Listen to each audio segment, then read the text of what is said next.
कैलासस्थानाचं दर्शन झालं. अच्छा करा तुम जाओ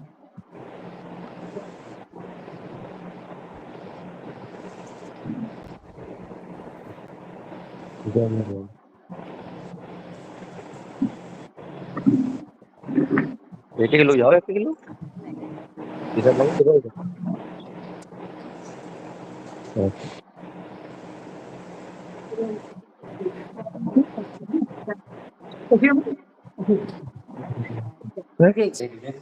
दरी दे दरी दे दीजिए thank you so much, thank you so much. हाँ, शुरू करते हैं। थोड़ा सा अलाइनमेंट जब तक ये आता है एडजस्ट करेंगे।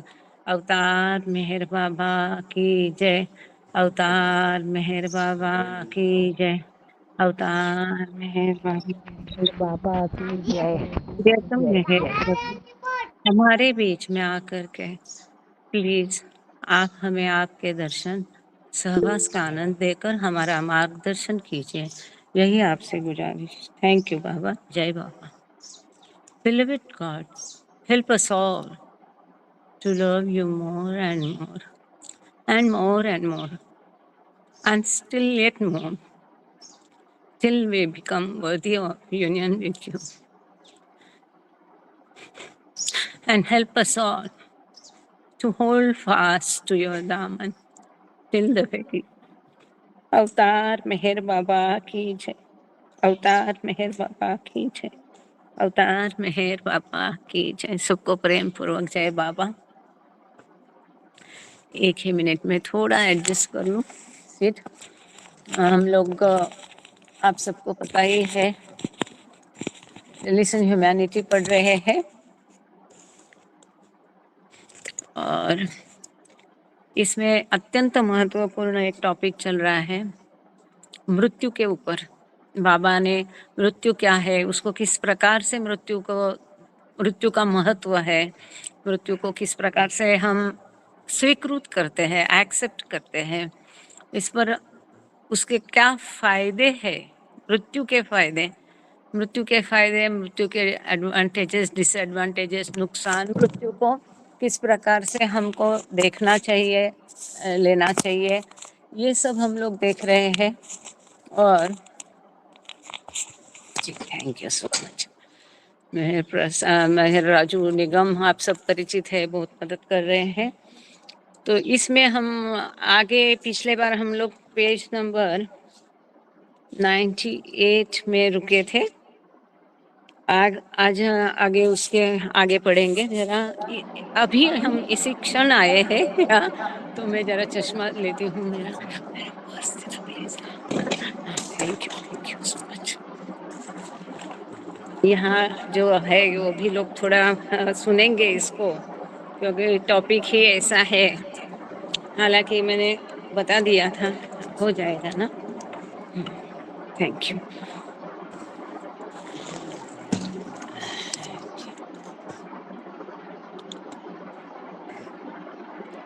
आज मेहरपुरी और हमीरपुर और बीच रास्ते में कई जगह होते होते अभी यहाँ पहुँचे हैं।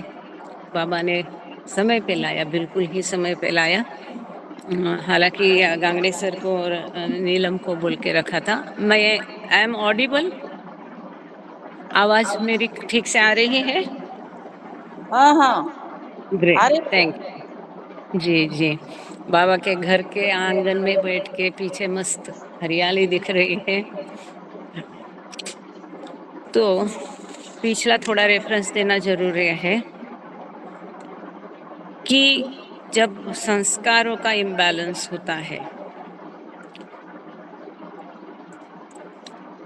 तब उसको ऑपोजिट संस्कार जो एस्ट्रल वर्ल्ड में मृत्यु के पश्चात जो है संस्कारों का बैलेंस थोड़ा बहुत होने की कोशिश होती है। काफ़ी सारे संस्कार वहाँ पर नष्ट किए जाते हैं, लेकिन जब अच्छे बुरे दोनों संस्कार नियर टू आते हैं, एक उनका निश्चित अनुपात होता है, प्रपोर्शन होता है, उस जगह पर जब आते हैं तब नया जन्म मिलता है, रीबर्थ मिलता है, पुनर्जन्म मिलता है।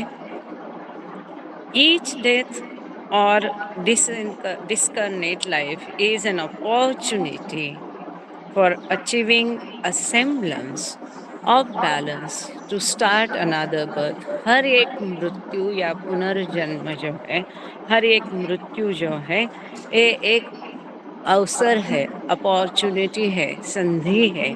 किसके लिए? तो ये संस्कारों के बीच में तालमेल करने के लिए, बैलेंस करने के लिए ये एक अवसर है, और जिसके कारण टू स्टार्ट अनदर बर्थ, फिर दूसरा जन्म लेने के लिए ये एक शुरुआत है। तो मृत्यु नाश केवल नहीं है, मृत्यु आखिर नहीं है, रादर मृत्यु शुरुआत है। मृत्यु के कारण एस्ट्रल वर्ल्ड में कई सारे संस्कारों का बैलेंस हो जाता है, कई सारे संस्कार नष्ट हो जाते हैं। रादर बाबा कहते हैं कि मृत्यु से जो झटका मिटता है, वो शॉक के कारण उसी समय कई सारे संस्कार नष्ट होते हैं। मृत्यु के कारण व्यक्ति जीवन के आकर्षण से दूर होता है, निरासक्त होने लगता है, उसकी जीवन और की संबंधी जो विषय है उससे आसक्ति कम हो जाती है, वासनाएं कम हो जाती है। उसे मालूम पड़ता है कि दिस इज नॉट इटर्नल, ये जीवन और ये सारी चीजें जो है हमेशा टिकने वाली, रहने वाली नहीं है, ये उसे पता चलता है। और ये उसे पता चलने के कारण, मतलब ये शौक बैठना या मृत्यु को इस तरह से जानना बहुत आवश्यक है। तब जाके कई सारे संस्कार वो झटके के टाइम, मृत्यु के समय ही बाबा कहते हैं, at least for me this is new, कि मृत्यु के समय में ही कई सारे संस्कार नष्ट हो जाते हैं, बाबा कहते हैं। और ऐसे में इसको आगे आत्म साक्षात्कार का, ईश्वर साक्षात्कार के अवसर मिलती है। यहाँ तक हमने पिछले बार पढ़ा था। आप लोग यहाँ बैठ सकते हो, सामान हटा के। जय बाबा, आइए। हाँ, थैंक यू सो मच। मच्छर कम हो जाएंगे। If the opportunity were fully taken, one incarnate life would be sufficient to make the individual realize this goal. ये जो सुअवसर मिलता है मृत्यु के द्वारा, मृत्यु के कारण, चाहे वो दूसरों की मृत्यु हो, अपनी मृत्यु हो, उसको हमको ठीक से समझना चाहिए। जीवन को अच्छे से समझने का एक अवसर है। यदि ये अवसर हमने, ये एक अपॉर्चुनिटी है, संधि है, अवसर है, इसका फायदा यदि हम बराबर उठाते हैं तो एक ही पुनर्जन्म, एक ही जीवन, बाबा कहते हैं, अपना उद्दिष्ट प्राप्ति के लिए, इंसान के लिए पर्याप्त हो जाता है। अब उद्दिष्ट क्या है? ईश्वर साक्षात्कार प्राप्त करना। But it is well high impossible to attain the initiative and longing to do so without getting involved in the illusory maze of innumerable opposite experiences. वास्तव में ये झटका ऐसा होता है, इससे यदि सही ज्ञान व्यक्ति प्राप्त कर जाता है तो एक ही जीवन काल में वो साक्षात्कार प्राप्त कर लेगा। परंतु ऐसा पॉसिबली, संभवतः नहीं होता है, क्योंकि ये असंभव इसलिए होता है कि इसमें जो इनिशिएटिव लेना है और ये मायावी जगत में अलिप्तता रख के, ये मायावी जगत से अलिप्त रह के इसे पाना जरूरी होता है। लेकिन ऐसा असंभव इसलिए होता है कि वो मायावी जगत में इतना लिप्त हो जाता है, उसमें इतना इन्वॉल्व होते जाता है कि उसको कई सारे विरुद्ध अनुभव मिलते हैं। अब मायावी जन्म में, मायावी दुनिया में लिप्त होना क्या है? अधिक डिजायर्स, कई सारी इच्छाएं, वासनाएं, क्रोध, द्वेष, ईर्ष्या, ये सारी चीजें जो है, ये विरुद्ध प्रकार के अनुभव उस व्यक्ति को देके इसके संस्कार बढ़ते रहते हैं और उसको पुनर्जन्म की लंबी चेन से गुजरना पड़ता है। इसका अर्थ क्या? दूसरे शब्दों में, मृत्यु को यदि हम ठीक से समझते हैं, सही मायने में लेते हैं, तो ये एक अवसर है। यदि हम उसे ठीक से समझेंगे, गंभीरता से लेंगे, उसका अर्थ, मृत्यु का अर्थ और जीवन का अर्थ दोनों ठीक तरीके से समझेंगे। मृत्यु नाश नहीं है, मृत्यु एंड नहीं है। उन दोनों को ठीक तरीके से समझने से शायद एक ही या कुछ ही जन्मों में उसे ईश्वर साक्षात्कार प्राप्त हो सकता है। The contact of a perfect master is invaluable in calling a halt to the daisy gyrations or gyrations of incarnate and discarnate lives in illusion and awakening the individual to the real knowledge of self. यहाँ हटाना है। अच्छा, थोड़ा सा तब्दीली है।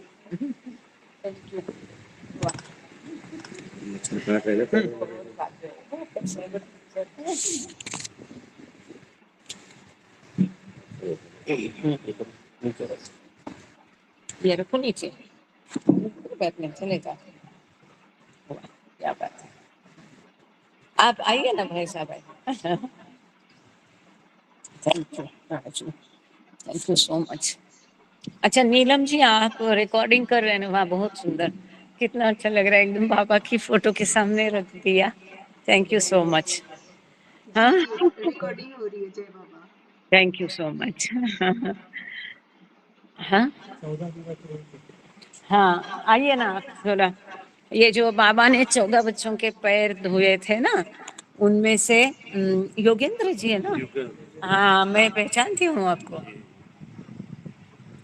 ये योगेंद्र जी वर्मा है, सही? सॉरी, योगेंद्र जी निगम है। तो जय बाबा। 14 साल के थे तो बाबा ने इनके पैर धोए थे, सही है ना? हाँ, तौलिया जय से। बाबा, जय बाबा, निगम जी, जय बाबा। जय बाबा। जय बाबा। बताइए जय बताइए। बाबा। जय बाबा निगम जी, जय बाबा। जय बाबा। जय बाबा। बता दो कुछ होगा। जय बाबा। जय बताइए बताइए जी, जी। बताइए। हाँ, मिले।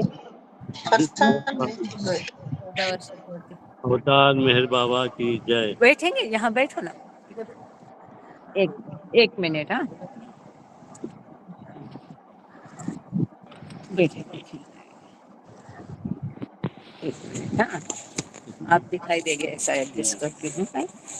जी बोलिए बोलिए। घटना संक्षेप में बता दो। हाँ बिल्कुल सर, बिल्कुल दिखाई दे रहा। अवतार मेहर बाबा की जय। बाबा यहाँ 1952 में आए थे। अपने बारे में बताया तो अच्छा, अपने अपने नाम पता है सब। अच्छा, बाकी को प्रवचन करना है। अच्छा हाँ, ठीक ठीक। ये पढ़ना है। अच्छा, ये जी। पढ़ना।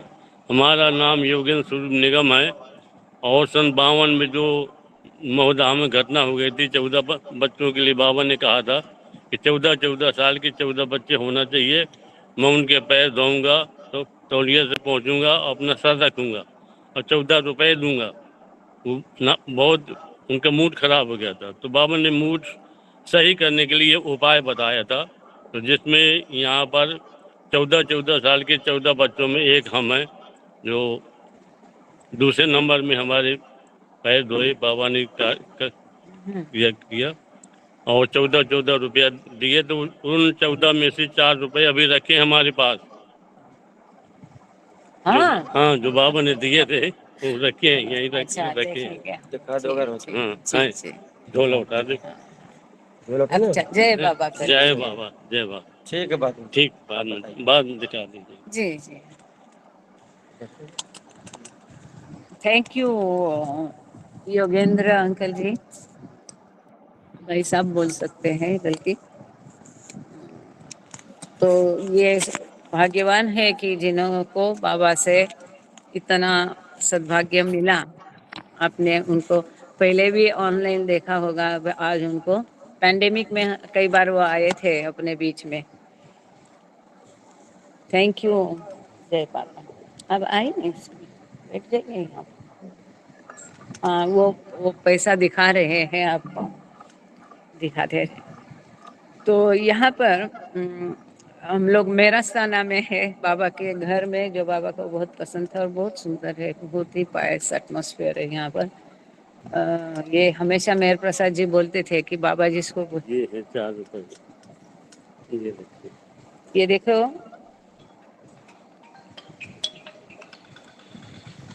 आप देख पा रहे हैं? इन्होंने देखो, ये जो है इनकी शायद बचपन की उस समय की तस्वीर है। बाबा के फोटो है, उनके माता पिता के फोटो है। नहीं, बाबा जी केवल। हाँ, और ये देखो, एक ये पुराने जमाने के वो कॉइन्स है, 1947 के ये कॉइन्स है। 1 2 3 4, देखो 4 इन्होंने कैसा किया है, देखा? ये 4 सिक्कों को उन्होंने फ्रेम करके रखा है, देखो फ्रेम करके रखा है, देखो। 4 रुपए प्रेम हाँ, आना होगा। ठीक, थैंक यू, वाह, वेरी गुड। हाँ जी, बैठिए। ठीक। जय बाबा बोल दे बोला अब इनको। मीटिंग आगे चालू रखते हैं हमारा। जय बाबा। जय बाबा बेटा। अब आगे, from the psychological point of view, अच्छा सॉरी, ये एक हमारा रीडिंग चल रहा था। The contact of perfect master is invaluable in calling a halt to the dizzy gyrations of incarnate and discommit lives in illusion। तो सद्गुरु से सीधा संपर्क होने से ये जो जन्म मृत्यु जन्म पुनर्जन्म का सिलसिला है, इसको रुकाया जा सकता है। And awakening the individual to the real knowledge of self, और किसी व्यक्ति को जो सत्य का ज्ञान है, असली ज्ञान है, इसके बारे में उसका जो अवेकनिंग है, जागरूकता है, उसके विषय में, उस ज्ञान के तरफ में स्वयं का ज्ञान होने के लिए, मतलब ईश्वर का ज्ञान के लिए उसमें जागरूकता निर्माण की जा सकती है एक सद्गुरु के द्वारा। From the psychological point of view, मतलब मानस शास्त्रीय दृष्टया, death entails no slightest curtailment of individual existence, कि व्यक्ति का जो अस्तित्व है वो किसी भी प्रकार से खत्म नहीं होता है। ये ऐसा कैसा? This does not mean that the surviving mind remains unaffected by the kind of death which served the individual from the body। वापस पढ़ते हैं। From the psychological point of view, death entails no slightest curtailment of individual existence।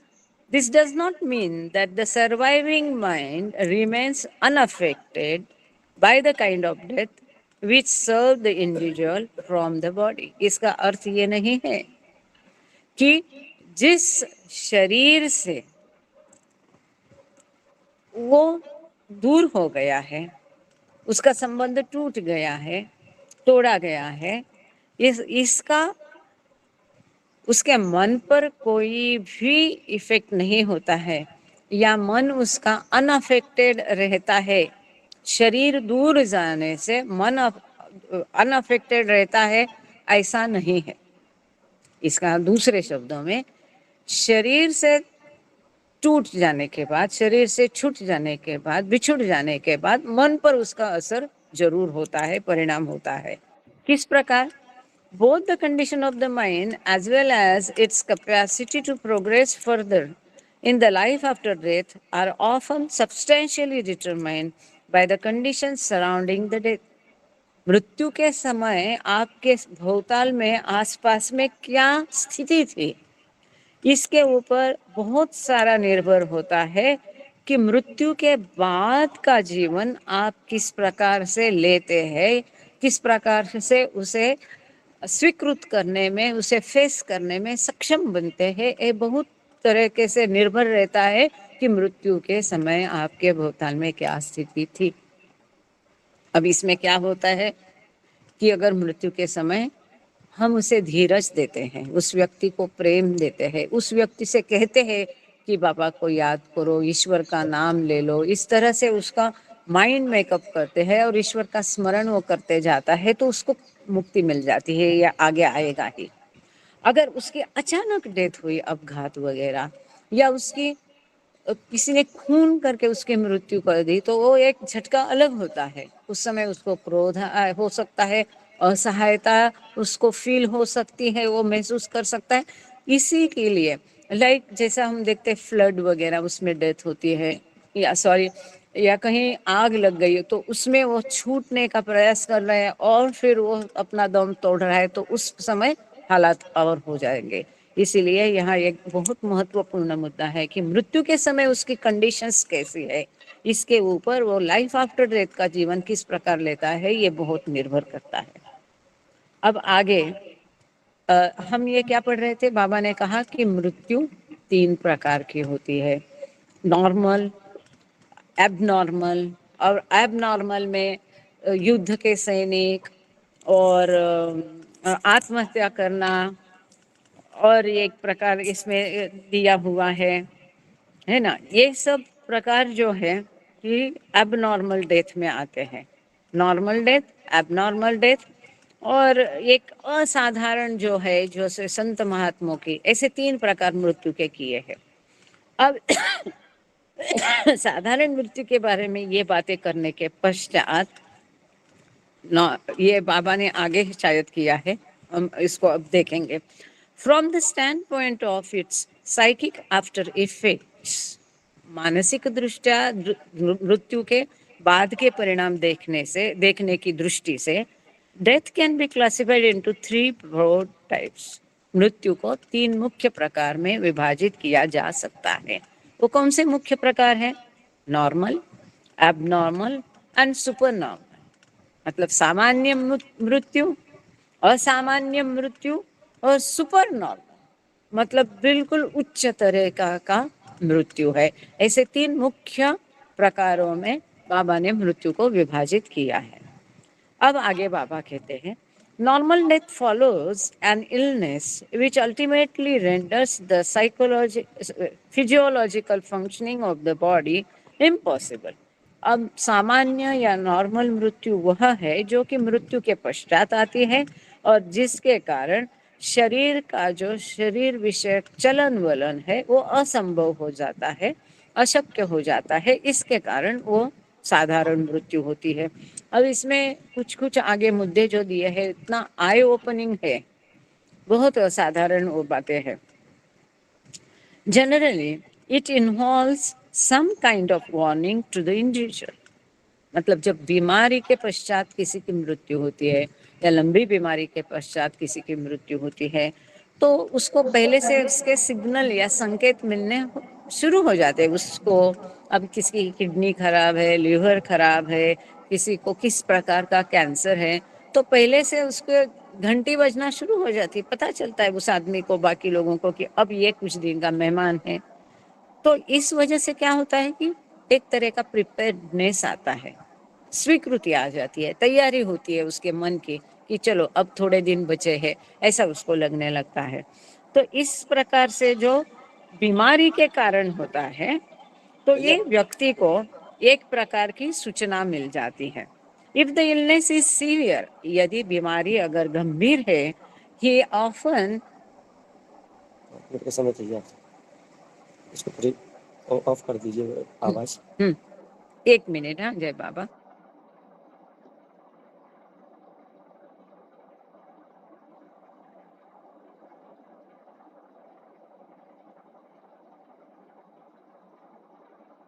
I am sorry. हाँ जय बाबा। तो अगर गंभीर प्रकार की बीमारी होगी तो वो व्यक्ति पहले से ही उसको पता होता है कि अब मेरी मृत्यु होने वाली है, या कुछ दिनों में, कुछ हफ्तों में, कुछ समय में मेरी मृत्यु होने वाली है। इसका लिए वो तैयार रहता है, वो अपेक्षित है उसके लिए। अब जैसे मेरे फेफड़े काम से जा रहे हैं, तो मुझे पता है अब मेरे फेफड़े वीक हो रहे हैं, तो जो भी अंत होगा किस प्रकार से होगा, या दूर नहीं है, किस प्रकार से मैं एक आदमी मेंटली प्रिपेयर हो जाता है। For the illness is severe, he often anticipates the death is at hand.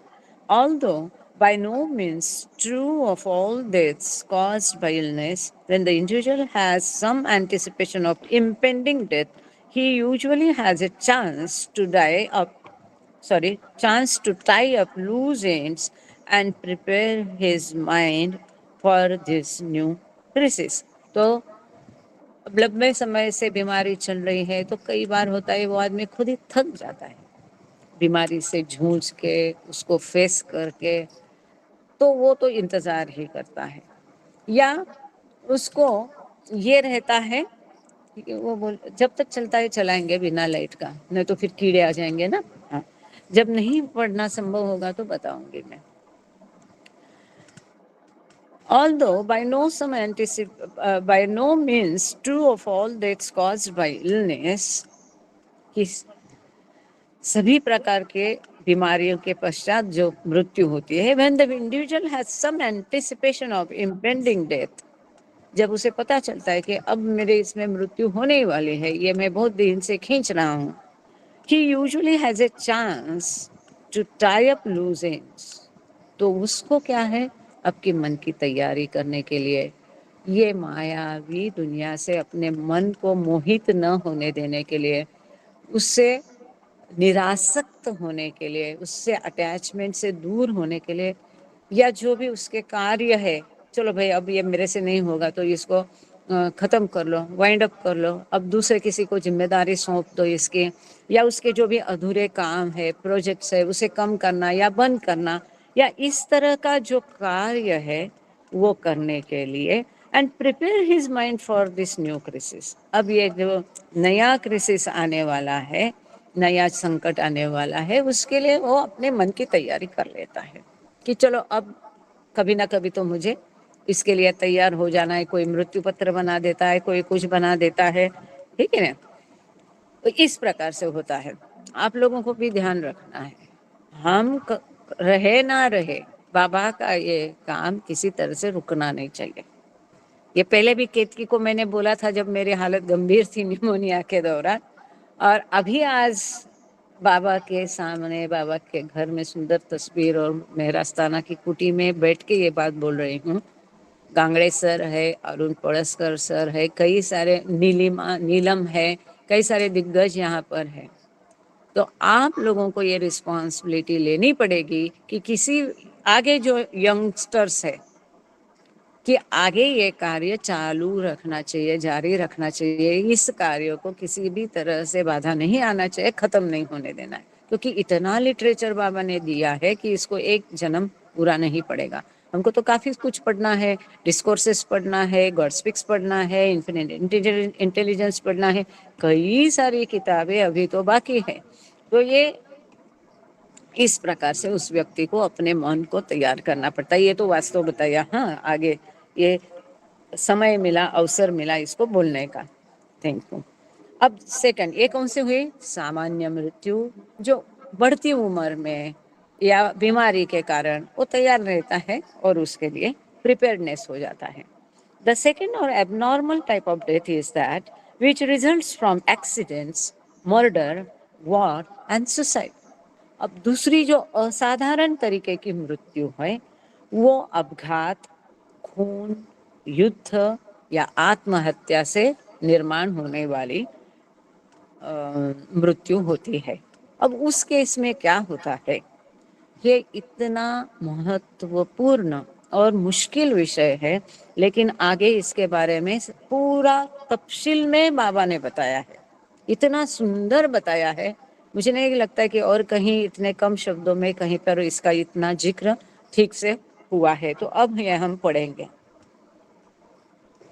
कि एग्जैक्टली एक्सीडेंट में अगर किसी की मृत्यु होती तो क्या होता है, युद्ध में किसी की मृत्यु होती तो क्या होता है, सुसाइड में बाबा ने उसके फिर 4 प्रकार किए हैं, आत्महत्या में कि किस प्रकार से आत्महत्या करने से क्या परिणाम होगा।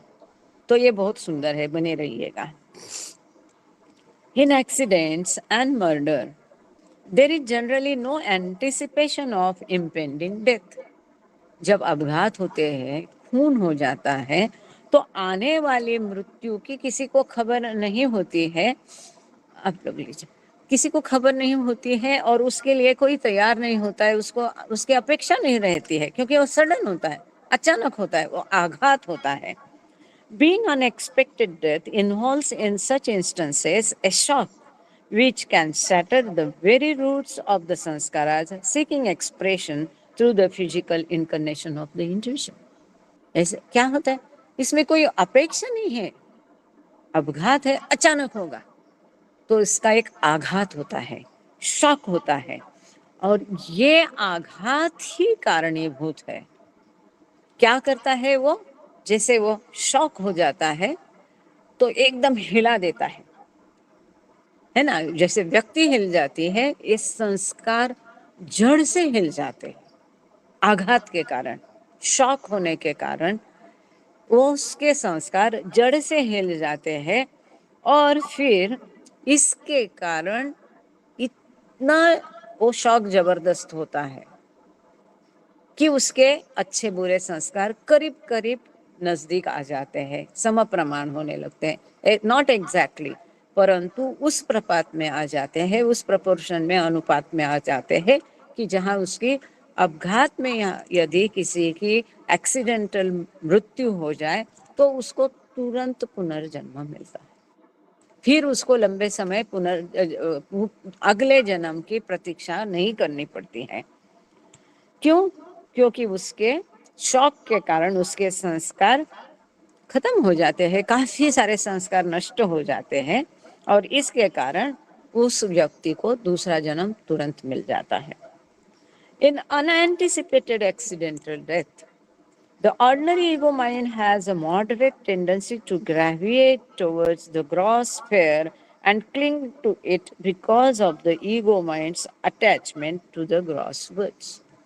अब अनपेक्षित जो अपघाती मृत्यु होता है उसमें क्या होता है कि सामान्य जो ईगो माइंड है, प्राइड या सेपरेटिव ईगो जो होता है, मैं अलग हूँ या अलगत्व की भावना वाला जो ईगो होता है, उसकी एक टेंडेंसी होती है, मॉडरेट टेंडेंसी होती है, एक उसका झुकाव होता है, किस तरह, ये स्थूल दुनिया की तरह, gross fair, and cling to it, बने रहने का, इस अपने अपने हर एक, कोई देखो अपना शहर, अपनी गली तक छोड़ के जाने को कोई लोग तैयार नहीं होते कि उनका तबादला होगा तो वो जॉब बदलेंगे, लेकिन अपना शहर छोड़ के जाने के लिए तैयार नहीं होते। उसी प्रकार से व्यक्ति इस मायावी जगत से इतनी जुड़ी होती है, इतनी आसक्त होती है, जिससे वो सहज दूर जाना पसंद नहीं करती है। और ये जो ईगो माइंड है, सेपरेटिव ईगो का मन है, वो इस भौतिक जगत में लिप्त रहता है, बहुत लिप्त रहता है। इन एंटिसिपेटेड एबनॉर्मल डेथ, अब यहाँ पर ये हमने अनएंटिसिपेटेड, जिसका हमने अपेक्षा नहीं की थी, ऐसी मृत्यु के बारे में हमने ये सुना। अब यहाँ हम एक थोड़े सा स्वल्प विराम लेते हैं, सेमीकोलन, पीसी निगम जी की भाषा का परिणाम। और मैं नीलम जी से रिक्वेस्ट कर रही हूँ कि ये जो है द सेकेंड और एबनॉर्मल टाइप ऑफ डेथ, ये 2 पैराग्राफ वो जरा हिंदी से पढ़ेंगी। नीलम जी, आप कृपा करके, नीलम जी जय आप बाबा। उसको ट्रेस कर पाई हिंदी में? जी हाँ, ये पैराग्राफ है the second of abnormal type of death, यहाँ से पैरा शुरू होता है, जहाँ बाबा ने, देखो हिंदी में आप तुरंत देखिए, एक पैराग्राफ में बाबा दूसरी, में जय normal, abnormal and super normal ऐसा 1 2 3 करके दिया है, बराबर। जी जी उसके जी नीचे का ये पैराग्राफ, और उसके मतलब द सेकेंड और एबनॉर्मल टाइप ऑफ डेथ जो लिखा है, दूसरी असाधारण प्रकार की मृत्यु, यहाँ से ये पैरा और ये नीचे का 3 लाइन का पैरा, ये बस इतना 2 पढ़ लीजिए आप। जी एबनॉर्मल मृत्यु के बारे में पढ़ना है। जी कुड यू लोकेट डियर? जी जी। बढ़िया, दूसरी प्लीज, जय बाबा। दूसरी अथवा असाधारण प्रकार की मृत्यु वह है जो दुर्घटनाओं, हत्या, युद्ध और आत्महत्या के परिणाम स्वरूप घटित होती है। दुर्घटनाओं और हत्या में सामान्यतः आसन्न मृत्यु की पूर्व चेतावनी नहीं रहती। अप्रत्याशित होने के कारण ऐसी घटनाओं के कारण होने वाली मृत्यु में एक धक्का लगता है जो व्यक्ति के भौतिक शरीर धारण के माध्यम से अभिव्यक्ति चाहने वाले संस्कारों को समूल नष्ट कर सकता है। अप्रत्याशित दुर्घटना से होने वाली मृत्यु में अहम मन की सामान्य प्रवृत्ति स्थूल जगत के प्रति अपनी आसक्ति के कारण स्थूल जगत की ओर खींचने और उससे चिपटे रहने की होती है। जय बाबा। Thank you Neelam ji. तो सही था ना पहले का भी interpretation in line? Okay fine, thank you. आगे चलते हैं। अब मर्डर, जब कोई किसी का खून करता है तो आगे उसमें क्या होता है? In anticipated abnormal death when resulting from murder or war, इसमें एक्चुअली अनएंटिसिपेटेड वर्ड होना चाहिए, ऐसा मेरा मानना है। आप राइट ना? हाँ, तो उसको थोड़ा देखिए ना, मतलब आपकी किताब में भी अनएंटिसिपेटेड लिखा है क्या?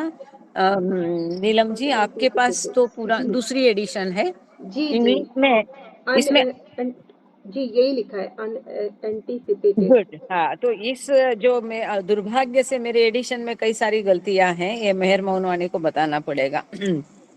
Thank you. तो in unanticipated abnormal death when resulting from murder or war, the ego mind can become bound to the grasswood by the chains of unfulfilled revenge. अब यहाँ स्थिति बदल गई। अपघात में भी अनएंटिसिपेटेड अनपेक्षित मृत्यु है, उसी प्रकार से जिसका खून होता है, या एक्चुअली युद्ध के लिए तो बोल सकते हैं एंटिसिपेटेड हो सकती है, अपेक्षित हो सकती है। अनपेक्षित मृत्यु जब हो जाती है तब क्या होता है?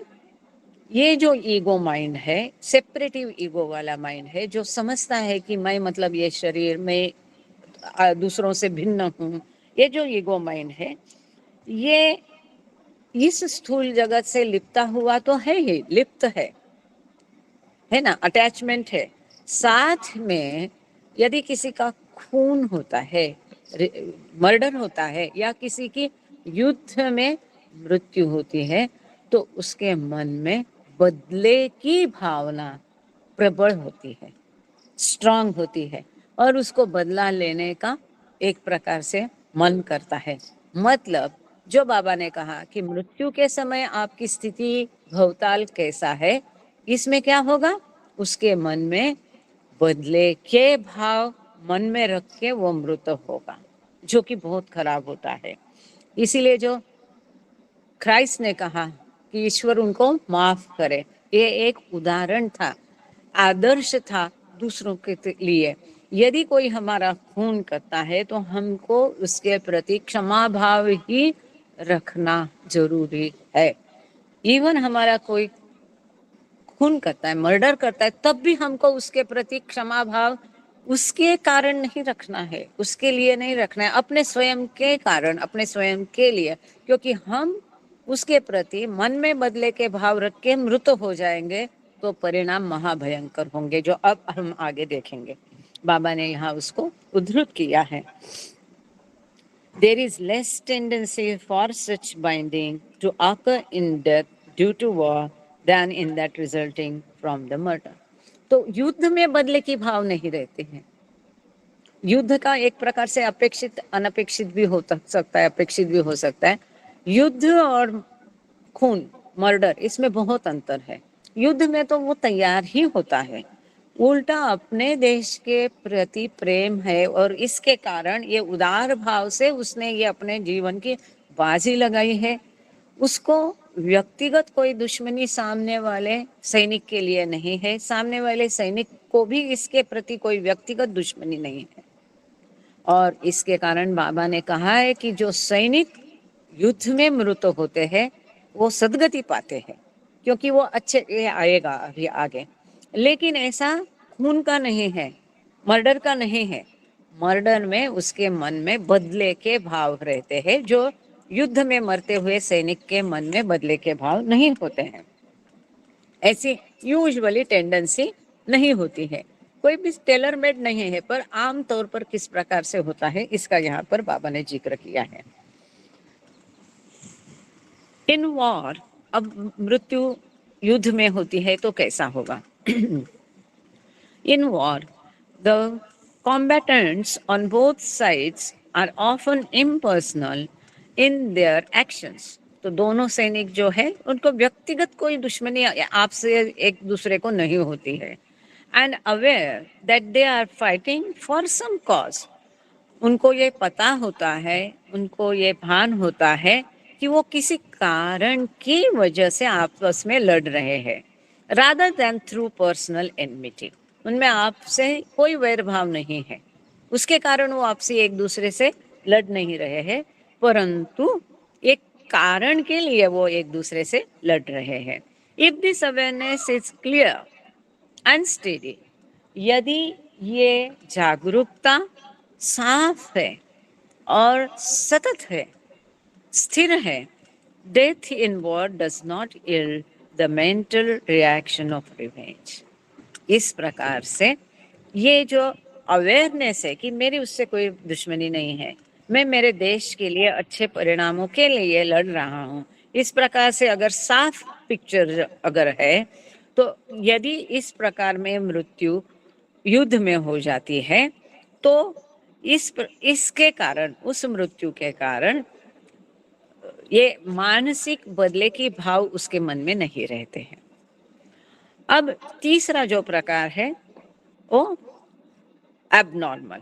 तीसरा एबनॉर्मल में अभी हमने क्या देखा कि अपघात, एक्सीडेंट, युद्ध, खून, 3 प्रकार देखे। अब चौथा आगे आ रहा है एबनॉर्मल का चौथा प्रकार। Among abnormal kinds of death,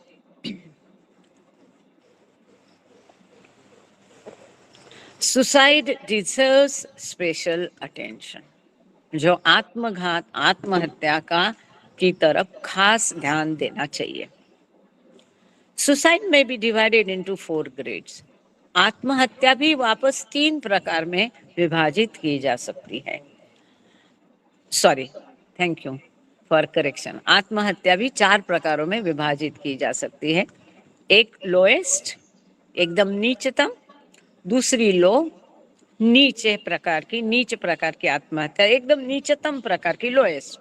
दूसरी है नीच प्रकार की लो आत्महत्या, मतलब उसका एम जो है, उद्देश्य जो आत्महत्या का है, इसके ऊपर वो आत्महत्या लोएस्ट, नीचतम, लो, नीच प्रकार की, हाई, उच्च प्रकार की, या हाईएस्ट, उच्चतम प्रकार की आत्महत्या किस प्रकार से तय होगी, तो उस आत्महत्या सही है ना हिंदी शब्द, उस आत्महत्या, थैंक यू, आप आइए ना भाई सामने आइए, यहाँ आइए।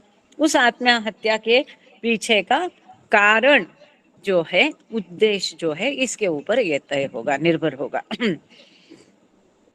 अब यहाँ बाबा ने पूरा उसका पूरा डिटेल्स दिया है, which is very unique and very important. The lowest type is the last measure in escaping punishment or ignominy or utter frustration after the individual has tried unscrupulously to satisfy his own selfish desires. अपनी खुद की जो स्वार्थी इच्छाओं को पूरा करने के लिए यदि किसी ने एक अनस्क्रुपुलस, मतलब प्रतिष्ठित ऐसे तरीकों का उपयोग यदि किसी ने किया है, जो नहीं करना चाहिए, ऐसी चीजें अगर किसी ने की है जो कलंकदायी है ना, तो वो गलत कार्य करने की वजह से जो अब उसको पनिशमेंट मिलने वाली है, शिक्षा होने वाली है, या उसके कारण जो उसकी बदनामी होने वाली है, अप्रतिष्ठा उसकी होने वाली है, या मानहानि होने वाली है, इस फ्रस्ट्रेशन से या अपयश से बचने के लिए जब अगर वो आत्महत्या करता है तो वो लोएस्ट टाइप ऑफ सुसाइड है। मतलब स्वार्थी भाव से गलत काम किया, अब गलत काम करने के पश्चात वो काम करने के कारण जो पनिशमेंट मिलने वाली है, उसको शिक्षा मिलने वाली है, उसकी जो बदनामी होगी, मानहानि होगी, कलंकित वो होगा, इससे बचने के लिए वो क्या करता है? आत्महत्या करता है। ये सबसे नीचे तरीके की आत्महत्या जो अत्यंत गंभीर है। एक तो गलत काम करना ही नहीं है, अब किया तो उसके परिणाम भुगतने के लिए तैयार रहे तो ज्यादा अच्छा है। इस प्रकार से जीवन कई बार हम देखते हैं कि रेप वगैरह केस में है, खून वगैरह केस में है, चोरी डकैती के केस में है। इस प्रकार से जीवन खत्म करना बहुत अत्यधिक क्लेश का दायक कैसा होता है, ये आगे बाबा ने बताया है।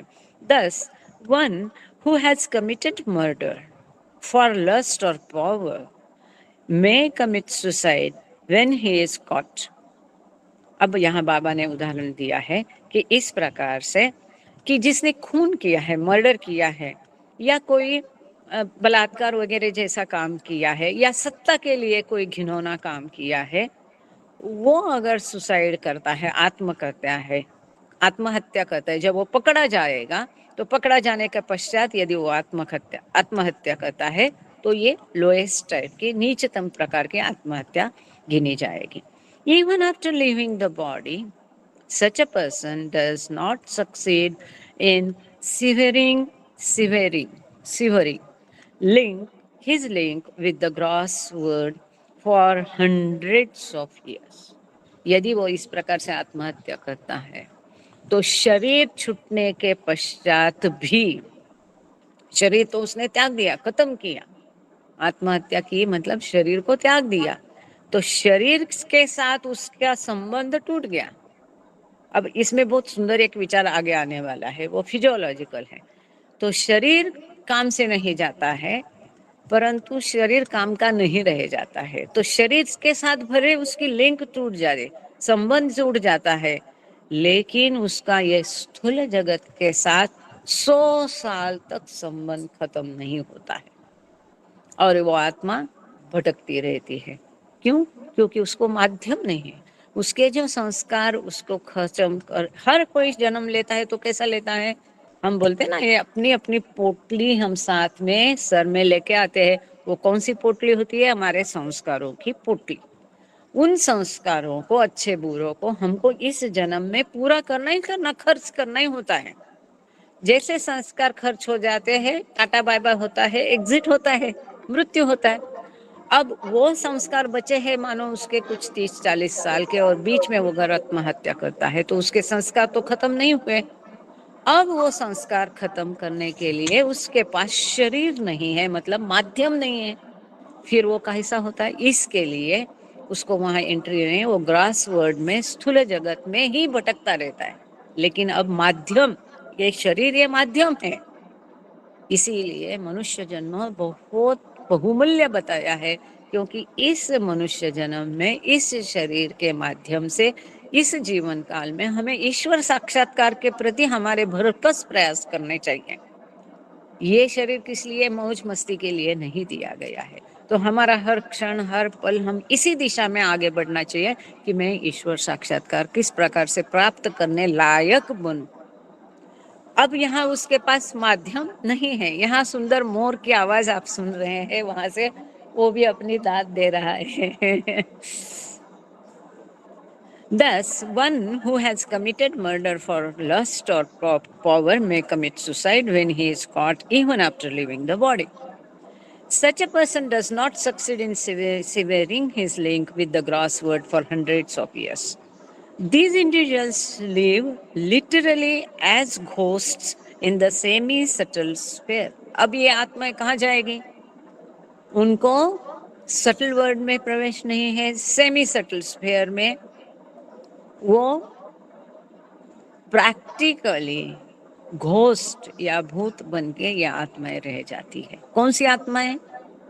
कि जिन्होंने नीचतम प्रकार की आत्महत्या करके अपना जीवन खत्म किया, वो सेमी सटल अवस्था, मतलब सटल वर्ड भी नहीं, ग्रॉस जगत भी नहीं, दोनों के बीच की, इन दोनों के बीच का जो है जगत, उसमें वो जगत, उस जगत में ये घोस्ट किंवा भूत बनकर या तो भूत बनकर ये आत्माएं रहती है, लिटरली शब्द है, which lies between the gross and the subtle world, semi subtle world जो स्थूल जगत और सूक्ष्म जगत के बीच में होता है. They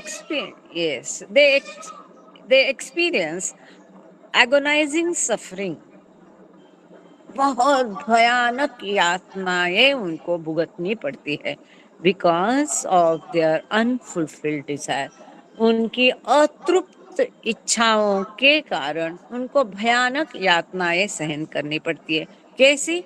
इतनी यातनाएं बाबा कहते हैं कि यदि वो अपना जीवन काल व्यतीत करता था, उसमें चाहे जितनी भी उसकी मानहानि होती, अपमान होते, कलंक आ जाते, जितनी भी उसको पनिशमेंट मिलती, वो एक बार सहनीय या कोई जीवन ऐसा ही समाप्त कर देता है, जीवन से तंग आ करके, उसकी परेशानियों से तंग आके, वो परेशानी एक बार कम हो जाएगी. इतनी अधिक यातनाएं उस अवस्था में उस आत्मा को सहन करनी पड़ती है. तड़पता है वो आत्मा, प्रैक्टिकली तड़पता है जिसने नीचतम प्रकार की आत्महत्या की है, क्योंकि उसके पास अब माध्यम नहीं है स्थूल जगत शरीर का, और जिसकी लालसा वो रखता है और उसके पास माध्यम नहीं है, तो बहुत तड़पता है, वो बहुत सफर होता है, यातनाएं होती है.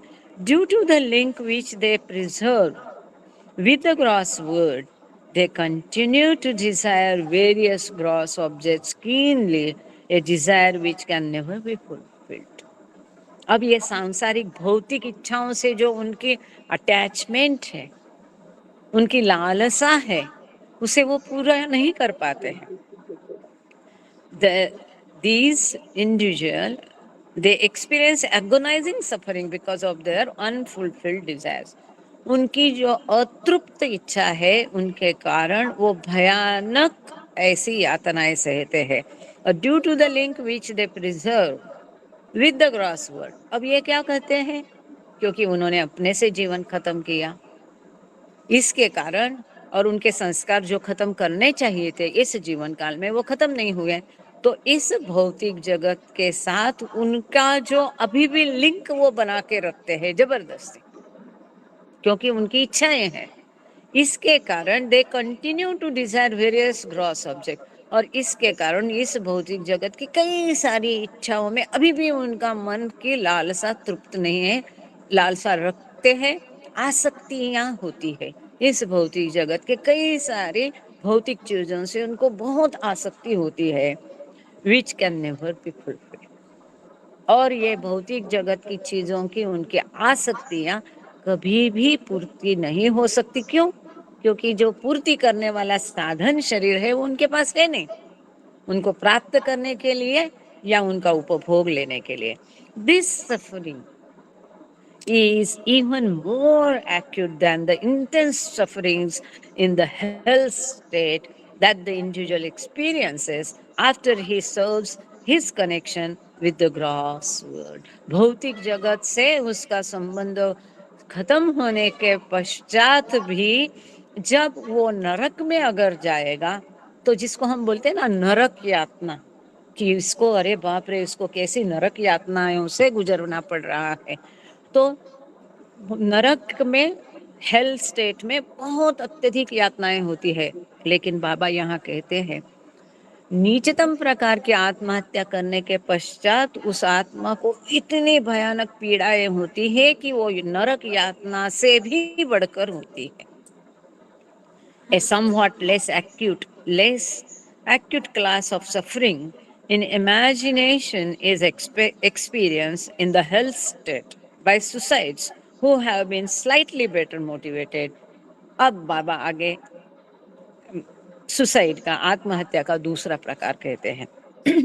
अब ये जो है नीचतम प्रकार की आत्महत्या ने बहुत सफरिंग्स होता है, पीड़ाएं होती, यातना है. इससे थोड़ी कम यातनाएं, लेकिन यातनाएं होती है, वहां भी भयानक यातनाएं होती है, लेकिन इससे थोड़ी कम यातनाएं या नरक अवस्था में कम यातनाएं उस, अच्छा इन थोड़ा सा यहाँ से हट के आगे कहीं पढ़ा है उसको, इन आत्माओं को केवल मृत्यु के पश्चात ही ये यातनाएं सहन करनी पड़ती है, ऐसा नहीं। ये उनका जितना पीरियड है 100 साल का, जहाँ जैसे यहाँ कहा है कि 100 साल तक उनको ये पीड़ाएं सहन करनी पड़ती, इसके पश्चात फिर उनका हेल और हेवन पीरियड शुरू होता है। तो हेवन का तो सवाल ही नहीं, गलत काम किया है तो वो तो नर्क को जाएंगे, नर्क को जाएंगे तो वहां पर भी और पीड़ाएं उनको अपनी सहन करनी पड़ती है।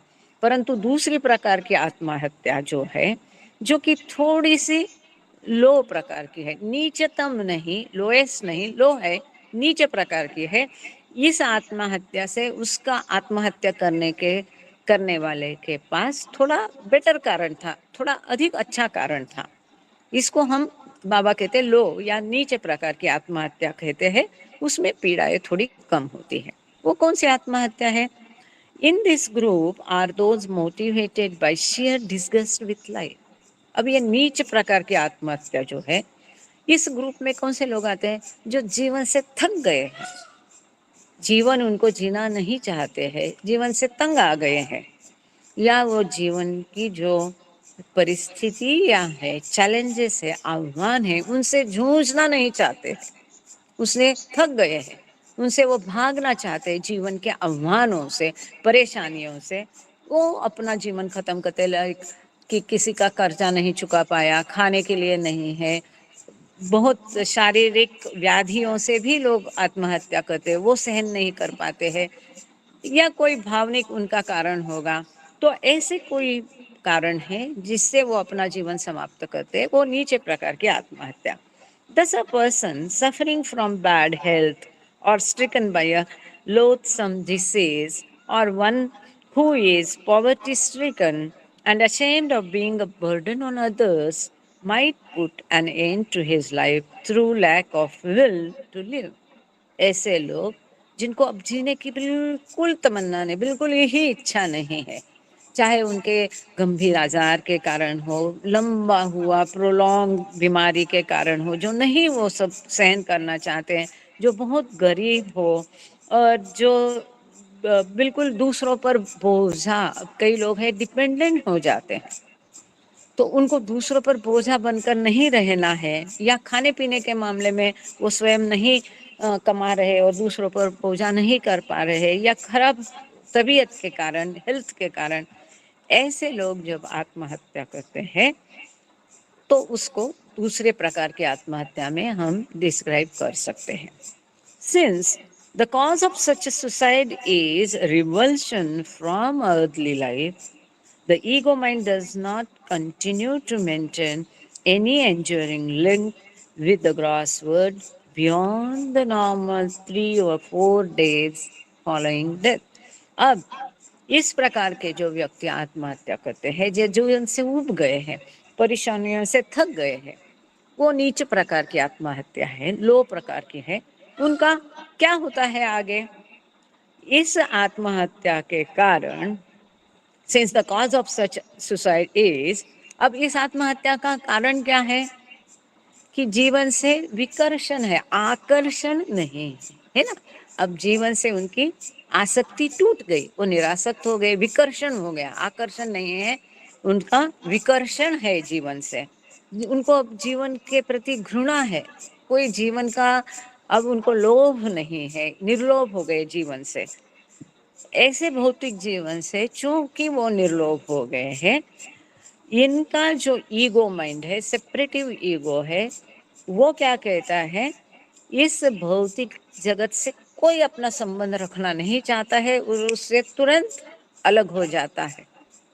भौतिक जगत में वो लिप्त नहीं रहता है, उसे अलिप्त हो जाता है, विकर्षण हो जाता है, वो लिप्त नहीं है, तो उसकी वो इच्छाएं वगैरह ज्यादा नहीं है, वासनाएं उसकी नहीं है, क्योंकि इस जीवन से वो उब गया है, तो उसके प्रति उसको कोई लालसा नहीं है। उसको क्या है? 3-4 दिन ही, मृत्यु के तुरंत के 3-4 दिन ही ये व्यक्ति या ये आत्मा इस भौतिक जगत से थोड़ा बहुत संपर्क रखती है। हाँ? ये ऐसा मैसेज क्यों आया? Your meeting is at the end of. अच्छा, मेरा फोन हो गया क्या चार्ज? हाँ, अच्छा बैठो चलो। ऐसा क्यों आया? Your meeting is near to the schedule time, ऐसा क्यों आया? नहीं नहीं, 1 घंटा हो गया। हाँ तो टाइम है, ऐसा टाइम तो चलो देखते हैं, अगर हो जाता है तो वापस करेंगे उसको, कोई बात नहीं है। ऐसा क्यों मैसेज आया पता नहीं है, उसको देखना पड़ेगा। खैर, अगर ऐसा होता है तो हम उसको रीशेड्यूल करके टाइम बढ़ा देंगे, कोई बात नहीं है। यहाँ पर आता है क्या वो मुझे मालूम नहीं। Issue on the host control, 1-2 minute मुझे समय देना। मेहर बाबा, सेंड रिएक्शंस, होस्ट मैनेजमेंट। नहीं, ऐसा कोई अपन टाइम दिया नहीं अपना, तो 7 बजे तक चलता ही है। चलो देखते हैं, पता नहीं ऐसा क्यों आया है। तो ऐसा व्यक्ति 3-4 दिन ही भौतिक जगत से अपना संपर्क बनाए रखता है मृत्यु के पश्चात। आफ्टर दैट नॉर्मल पीरियड, ये नॉर्मल पीरियड सामान्य समय है सभी के लिए, ये भौतिक जगत से संपर्क रखने के लिए। द लिंक इज स्नैप्ड, इस भौतिक जगत से उसकी पूरी लिंक टूट जाती है, संबंध टूट जाता है। And the ego mind then begins to experience the intense suffering of bad संस्कारास, usually term the hell state. जब ये 3-4 दिनों का उसका समय हो जाता है, इसमें वो भौतिक जगत से कोई संपर्क नहीं रखता है, 3-4 दिन के बाद उसकी पूरी लिंक स्नैप हो जाती, कट हो जाती है। उसके बाद फिर उसके जो बुरे संस्कार है उसके कारण नरक अवस्था में वो अनंत यातनाएं सहता है, क्योंकि जीवन को खत्म करना एक पाप ही है। इस जीवन को खत्म करने का अधिकार किसी को भी दिया नहीं है, वो गलत काम है। अब आगे, although a host caught in the semi-subtle sphere suffers even more। अच्छा, यहाँ पर गांगड़े सर का शायद हैंड रेस था बीच में, लेकिन मैं रुकी नहीं। जय बाबा सर, आप कुछ कहना चाहेंगे? आपने जो कहा ना 100 years, वहाँ में हंड्रेड्स ऑफ इयर्स है वहाँ, इसके ओ, पहले आई पैराग्राफ एम में। So sorry, thank you for bringing it to my notice, क्योंकि ये तो पढ़ा था कहीं कि जितना यहाँ कार्यकाल है, आगे कहीं तो ये लिखा है कि मानो 100 साल का उसको जीवन यहाँ जीना था, यहाँ पर नहीं है। बट व्हाट यू से इज करेक्ट, आप बिल्कुल बोल ही सकते थे उसी समय, और कहाँ गया अभी मुझे ढूंढना पड़ेगा। ठीक है, जी, हिंदी में भी यही लिखा है, सैकड़ों वर्षों तक स्थूल जगत से थैंक यू। अपना संबंध विच्छेद करने में सफल नहीं हो पाते। हिंदी में लिखा हुआ था। हाँ, thank you so much, correct, very good Raju, का अच्छा रीडिंग है, वेरी गुड। तो यहाँ लिखा है कि सैकड़ों साल तक उसका लिंक संबंध प्रस्ताव। Thank you sir, thank you Neelam, thank you Meher Raju Nigam. ये भी बता रहे कि हाँ ऐसा मानव संघ में लिखा है। आई एम वेरी हैप्पी कि आप लोग पढ़ते हैं।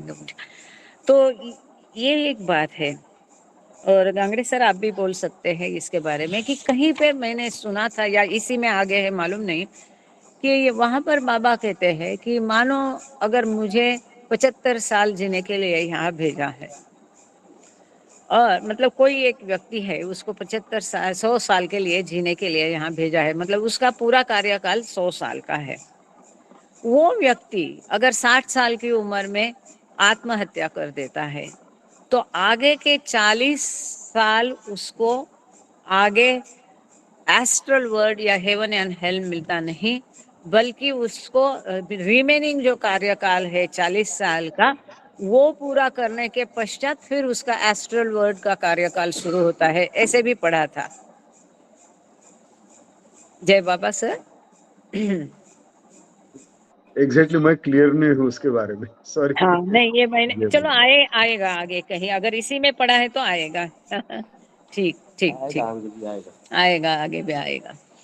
चलो तो आगे बढ़ते हैं। Although a ghost caught in the semi-subtle sphere suffers even more acutely than does the ego mind experiencing the hell state, the latter achieves some exhaustion of evil sanskaras while the former does not. This is very, very, very important. नरक अवस्था में वो अवस्था भोग कर वो अपने संस्कार तो कुछ खत्म करता है, बुरे संस्कार, परंतु वो जो भूत अवस्था में या घोस्ट अवस्था में सेमी सटल अर्ध सूक्ष्म जगत में जो समय बिताता है, कार्यकाल बिताता है, वो कुछ भी उसमें अनुभव तो पीड़ा तो उसको होती है, यातना तो होती है, लेकिन उस कार्यकाल में वो अपने कोई भी संस्कारों को खत्म करने में अक्षम होता है। और यही कारण होगा कि बाबा ने वहां सैकड़ों वर्ष ऐसा दिया है, 100s of years। तो एकदम सही जगह पे बाबा पीछे लेके गए आपको पूछने के लिए कि although a ghost caught in the semi-subtle sphere suffers even more acutely, मतलब नरक अवस्था से भी और पीड़ाएं उसको होती है, फिर भी latter achieves exhaustion of evil souls while the former, मतलब नरक अवस्था में वो अपने संस्कारों को खत्म करता है, परंतु घोस्ट अवस्था में वो अपने कोई भी संस्कार, इस प्रकार से यातना तो भोगनी पड़ती है, यातना पीड़ाएं तो वो सहता है, और फिर भी कोई संस्कार उससे खत्म नहीं होते, खत्म नहीं करता है। ये और एक ड्रॉबैक आ गया। एक तो कई साल भटकते रहना पड़ता है, तड़प या यातनाएं जो अगर स्थूल जगत में होता तो उससे भी कई गुना अधिक होती है, ऊपर से संस्कार भी कम नहीं होते हैं, मतलब सब नुकसानी का घाटा है। इसीलिए आत्महत्या बहुत बड़ा पाप है, बाबा कहते हैं। Further, the sufferings of the ghosts who maintain their link with the early life are more tantalizing because ये जो भूत लोग है, घोस्ट है, वो जो ये स्थूल जगत से अपने संबंध बनाए रखते हैं, वो और अधिक यातनादायी होते हैं। क्यों? क्योंकि the link constantly holds before them the prospect of fulfillment of gross desires without actual means for their satisfaction। जो ये भौतिक जगत से संबंध बनाए रखते हैं भूत, वो और यातनादायी इसलिए होता है क्योंकि अभी भी उनको आशा रहती है अपनी भौतिक इच्छाएं पूरी करने की, परंतु वो करने में वो अक्षम होते हैं क्योंकि ये भौतिक इच्छाओं की आपूर्ति के लिए उनके पास साधन नहीं है। और वो साधन क्या है? भौतिक देह वो साधन है। The general belief that suicide is bad is due to the fact that it is usually the result of low motives or a cowardly attitude towards life। सामान्यतः आत्महत्या खराब बोलते हैं वो इस तथ्य के कारण क्योंकि ये नीच प्रकार के उद्देश्य से प्रेरित आत्महत्या होती है या जीवन के प्रति एक डरपोक रवैये के कारण आत्महत्या होती है, इसलिए इसको अच्छा नहीं समझते हैं।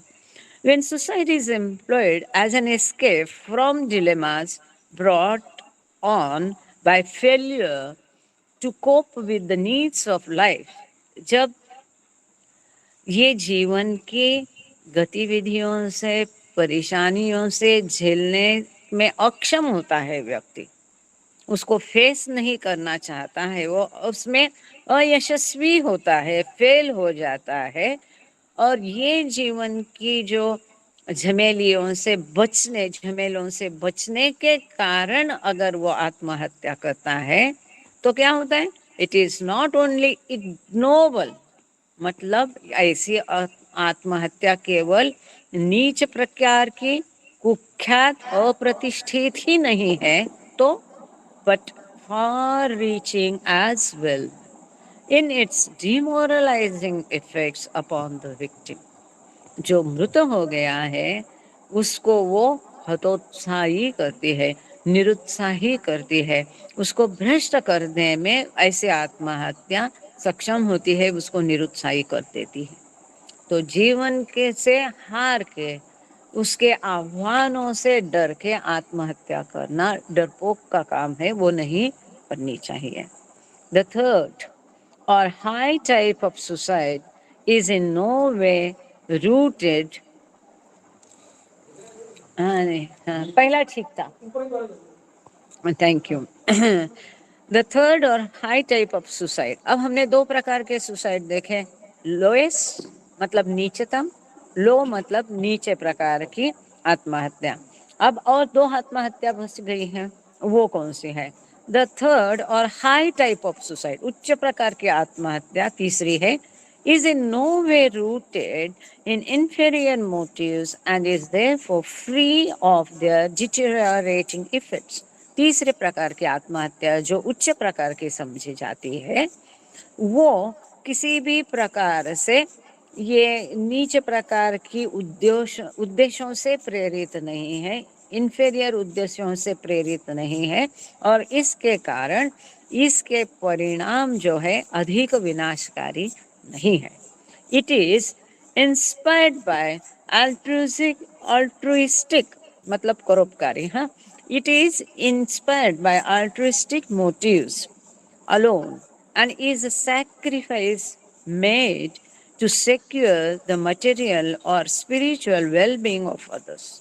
ऐसे प्रकार की आत्महत्या है केवल दूसरों की भौतिक या आध्यात्मिक भलाई के कारण या दूसरों की तरफ एक त्याग वृत्ति के कारण ऐसी प्रकार की आत्महत्या प्रेरित हुई होती है।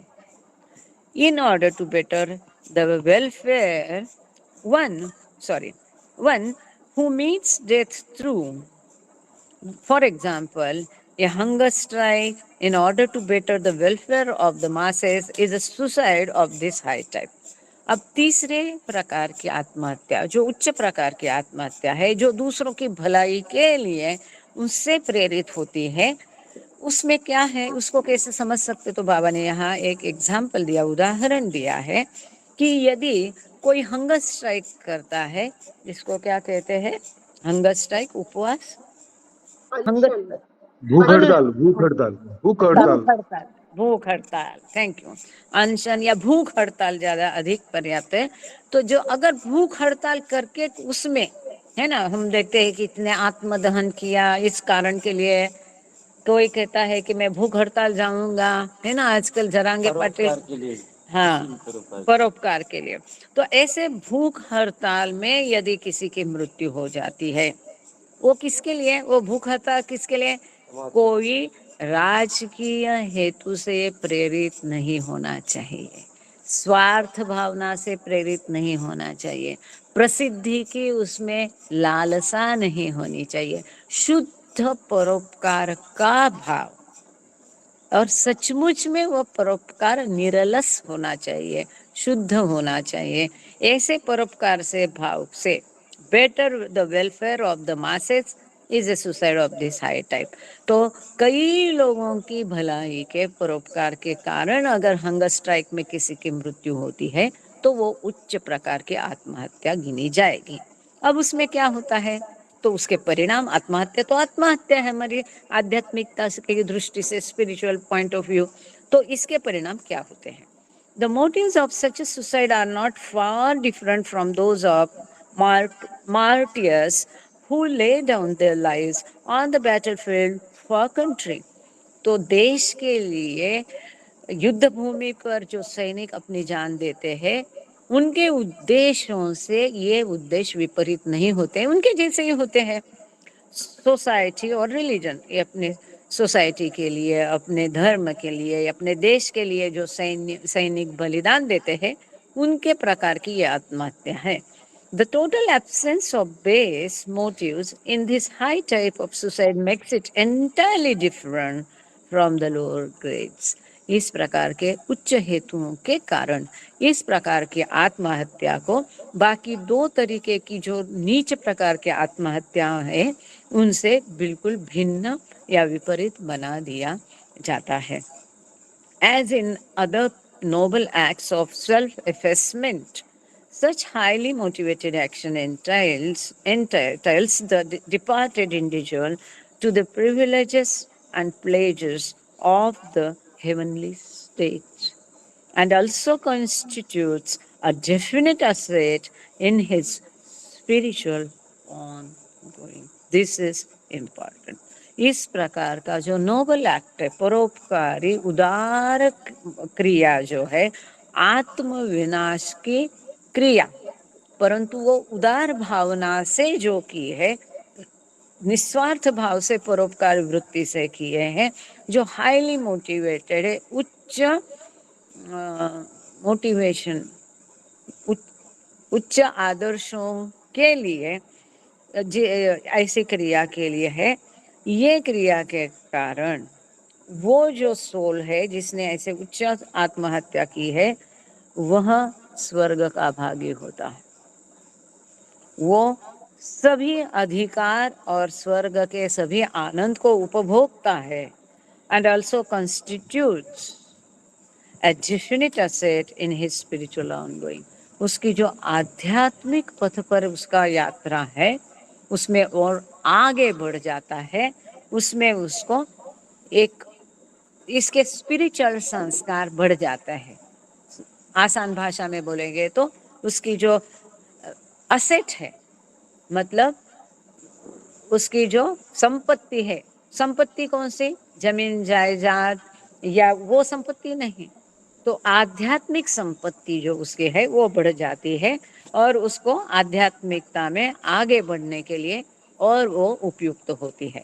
लेकिन वो करते समय वो भाव में मन में नहीं होना चाहिए।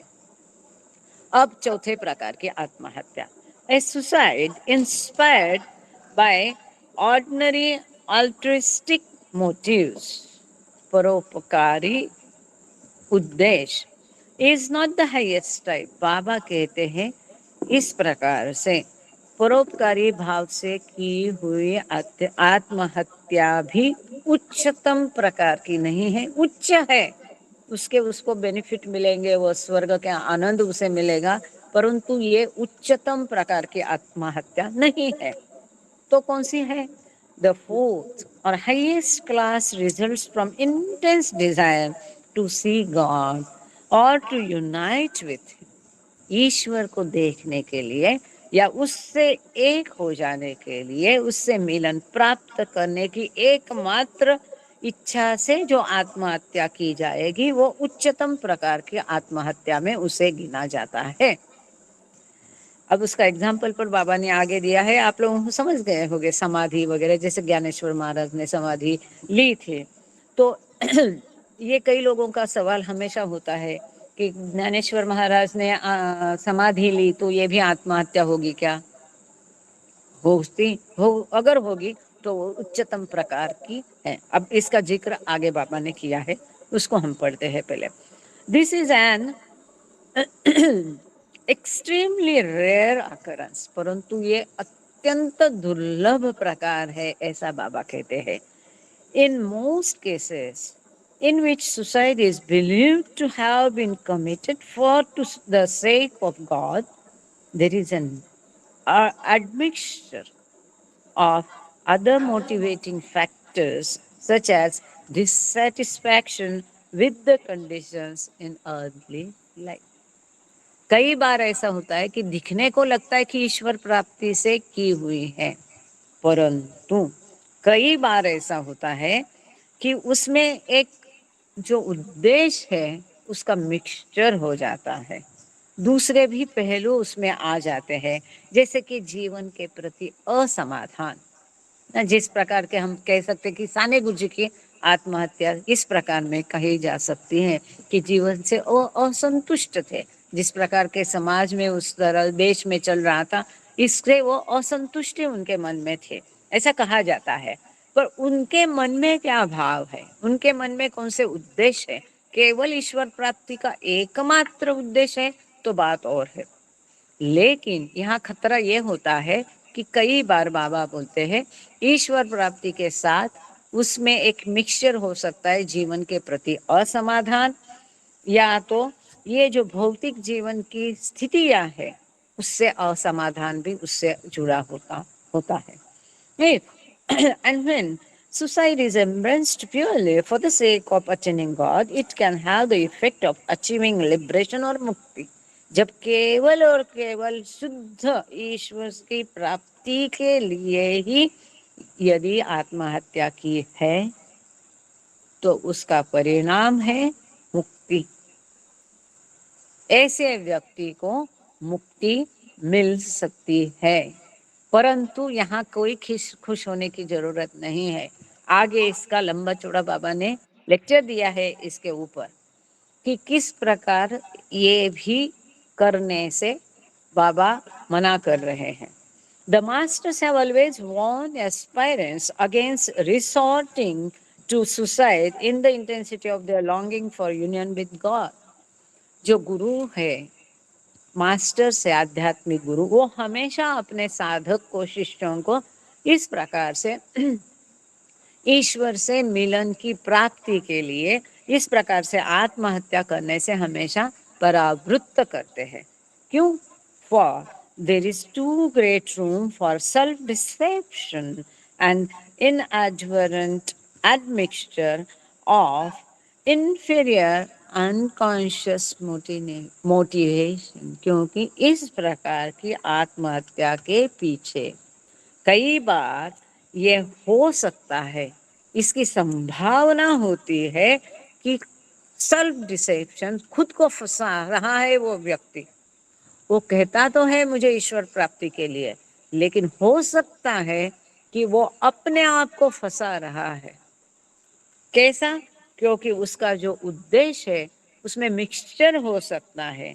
दूसरे जो इन्फेरियर या कनिष्ठ प्रति के उद्देश्य है, जिसके प्रति वो सचेत नहीं है, परंतु सुप्त अंतर्याम में है, और ऐसे इन्फेरियर उद्देश्यों का अगर उसमें मिश्र है तो फिर वो आत्महत्या सही नहीं है। और इसीलिए जो आध्यात्मिक गुरु है इस प्रकार से ईश्वर की प्राप्ति के लिए आत्महत्या करने से अपने साधकों को, शिष्यों को परावृत्त करते हैं। अब आगे चलते हैं कि इस प्रकार की एबनॉर्मल मृत्यु के प्रकार हमने क्या देखे। पहले हमने साधारण या नॉर्मल मृत्यु देखी कि जो बीमारी या उम्र के कारण होती है, उसके परिणाम देखे। फिर हमने एबनॉर्मल मृत्यु में क्या देखा है, युद्ध देखे हैं और अपघात देखे हैं और फिर सुसाइड देखे हैं। फिर सुसाइड आत्महत्या ने हमने 4 प्रकार देखे। अब हम जो तीसरी प्रकार की regardless of the super normal जो है तीसरा प्रकार का मृत्यु, उसके बारे में जानेंगे। Regardless of the abnormality of the circumstances which may be back of it, no type of death can really damn the individual forever। बाबा कहते हैं कि जिस भी प्रकार की स्थितियां हो, असाधारण स्थितियां हो कि जिसके कारण उसने मृत्यु को स्वीकार किया है, no type of death can really damn the individual. किसी भी कारण से, किसी भी प्रकार से मृत्यु होने दो, किसी भी असाधारण स्थितियों के, परिस्थितियों के कारण उसकी मृत्यु होने दो, कोई भी मृत्यु उस व्यक्ति को हमेशा के लिए धिक्कारती नहीं है, शाप देती नहीं है या नरक भेजती नहीं है। Death can really, no type of death can really damn the individual forever। हमेशा के लिए किसी भी प्रकार की मृत्यु कोई व्यक्ति को हमेशा के लिए शाप बनकर नहीं रह जाती। This is important. It is never more than an incident to his long spiritual journey। उसकी लंबी आध्यात्मिक यात्रा में वो एक घटना मात्र है। क्या? मृत्यु। मृत्यु उसकी लंबी आध्यात्मिक यात्रा में एक घटना मात्र है, केवल एक घटना है। The third or supernormal type of death consists in leaving the body voluntarily। अब तीसरी जो अति असाधारण, सुपर नॉर्मल असाधारण प्रकार की मृत्यु है, इसमें क्या है, शरीर को स्वेच्छा से त्यागने का प्रकार आता है, जैसा कि जैन धर्म में हम काफी देखते हैं, शायद होगा, हम आगे देखेंगे बाबा इस विषय में क्या कहते हैं। This is done by the advanced yogis who wind up their earthly careers after fulfilling their mission।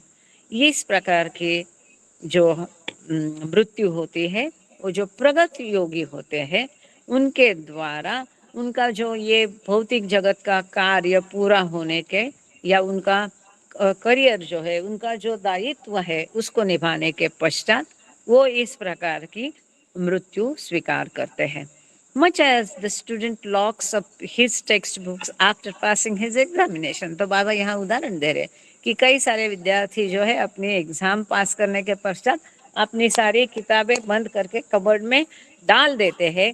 इस प्रकार से ये प्रगति योगी अपनी कार्य यहाँ का जो है दायित्व वो निभाने के पश्चात मृत्यु स्वीकार करते। इसके बदले ये कहना ठीक होगा कि अपने शरीर को त्याग देते हैं। The supernormal or voluntary death of the advanced yogi is definitely anticipated and willed, but is entirely different from suicide insofar as motives, results, and manner of leaving the body are concerned. यहाँ पर बाबा कहते हैं भले ही यह असाधारण प्रकार की मृत्यु एक स्वैच्छिक मृत्यु है, इस प्रकार से प्रगत योगियों के द्वारा की गई हुई ये निश्चित रूप से अपेक्षित होती है, वो डिक्लेयर करते अपनी डेट वेट और ये इच्छा से होती है, फिर भी ये आत्महत्या से सभी प्रकार से भिन्न है।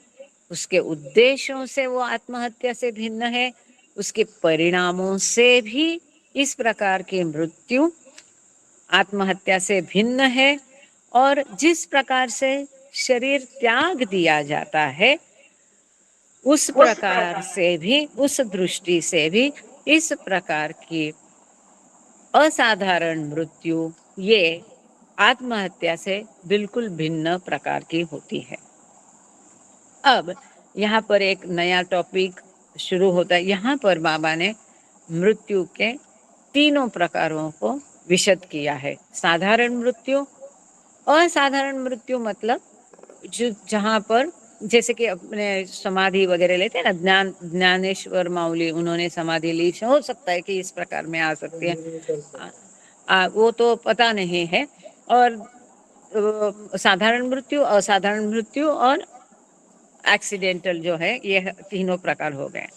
अब आगे बाबा मृत्यु को, दूसरे की मृत्यु को हम किस प्रकार से लेते हैं और हमारी स्वयं की मृत्यु को भी हम किस प्रकार से हम उससे स्वीकार करते हैं, उसके क्या परिणाम होते हैं, वो मृत्यु हमको क्या सिखाता है, उसके क्या फायदे या तो नुकसान है, उससे हमें क्या प्राप्त करना है, ये सारी बहुत सुंदर बातें आगे बाबा ने विशद की है।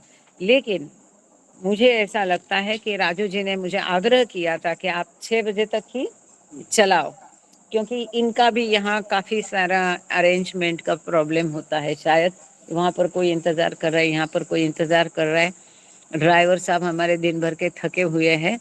तो आप सबकी अनुमति से यहाँ हम रुकेंगे कि आप आगे चलाना चाहते हैं, क्योंकि क्या यहाँ कीड़े भी बहुत आ रहे हैं काफ़ी सारे।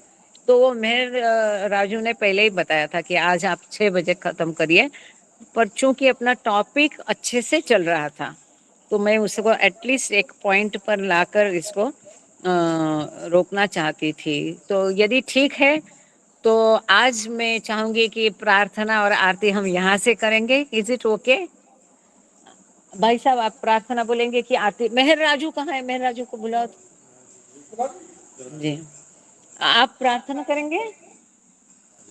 अब वेरी गुड। तो अभी आप सबकी अनुमति से, थैंक यू प्रियतम बाबा, थैंक यू। और आप सबके भी बहुत आभार, आपके भी आभार। आप सब इतने दिन भर के थके हैं, बैठे हैं यहाँ पर जो जिनके बाबा ने पैर धोए थे, योगेंद्र जी निगम है। आज हम उनसे प्रार्थना बाबा के द्वार में उनके घर पर सुनेंगे, और अगर मेहर राजू आते हैं तो वो आरती करेंगे, या और भी यहाँ लोग बैठे हैं वो आरती करेंगे। Thank you all, thank you specially Gangade sir, Neelam ji, Avatar Meher बाबा की जय, जय बाबा। अब या आप जय यहाँ बैठे। जय बाबा, आपने जो अभी एक बताया था कि जैसे किसी की उम्र 70 साल है और 60 साल में उसकी मृत्यु हो जाती है, वो मेरे ख्याल से उसके लिए कहा गया था कि साधारण जिसकी अचानक मृत्यु हो जाती है, एक्सीडेंट में मृत्यु हो जाती है, वो दूसरा हाँ जन्म हाँ लेता है और 10 टाइम जाता है। जय Baba. Very good, I am so happy. Yes, perfectly said. मैं ये भूल गई थी बात को, ये मैं हमेशा कहती थी।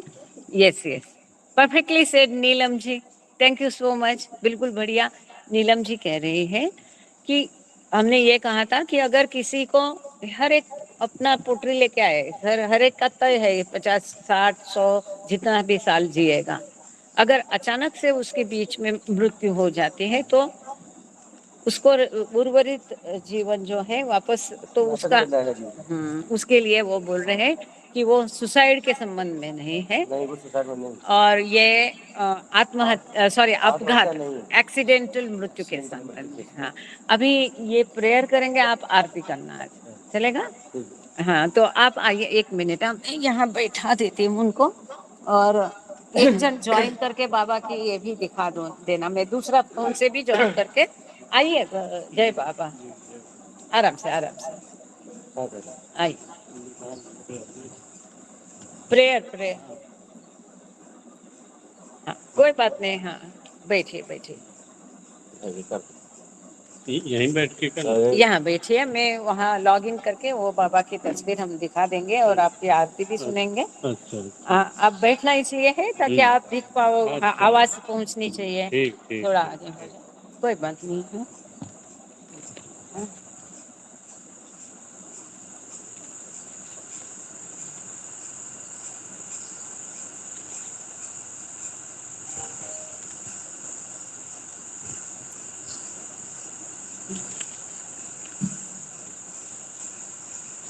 करूँगा दूसरा ज्वाइन।